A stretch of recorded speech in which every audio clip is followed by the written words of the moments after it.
Vous présentez l'organisation et vous allez citer les remarques que vous avez remarquées à propos du processus électoral en général.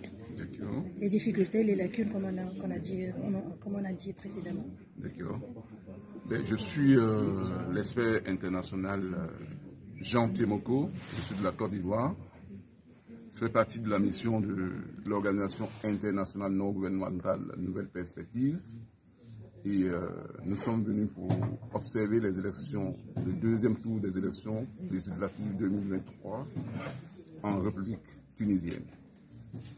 Alors, il faut d'abord dire merci au peuple tunisien, au gouvernement tunisien, à l'ISI, qui n'a ménagé aucun effort pour faciliter notre mission en terre tunisienne.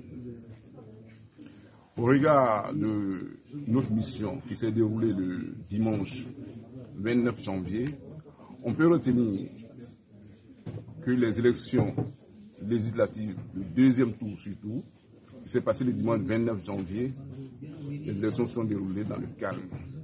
Et ça, nous tenons à remercier le peuple tunisien qui a compris que tout doit se faire dans le calme. À propos de l'ISI, qui a mis tout en œuvre pour que le matériel électoral soit en place dans tous les bureaux de vote, pour permettre aux électeurs tunisiens d'exprimer leur droit de vote. Les bureaux étaient ouverts à l'heure, c'est-à-dire 8 h du matin, et dès 18 h, les centres ont fermé. On a constaté qu'il y a eu un dispositif qui a été mis en place pour les handicapés. Ça aussi, c'est très important, il faut prendre ces personnes en compte. On a vu des bureaux de vote où on a vu des aveugles qui ont voté, ils étaient accompagnés. Ça fait partie des tests du code électoral tunisien. Concernant les infractions, on a parlé des infractions dans quelques centres de vote. Quelles sont vos remarques? Comme on l'a dit tout à l'heure, c'était des cas isolés. Les infractions, c'était quoi? Le chef du centre ne voulait pas donner des informations relatives au nombre de votants.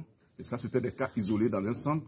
Ça a été mal compris par eux parce que lors de la conférence de presse avant les élections, le président de l'Élysée avait donné instruction à tous les présidents du bureau de centre de faciliter la tâche aux journalistes et aux observateurs qui seront sur place. Mais ça, c'était un incident isolé qui n'a pas eu d'impact sur les élections proprement dites.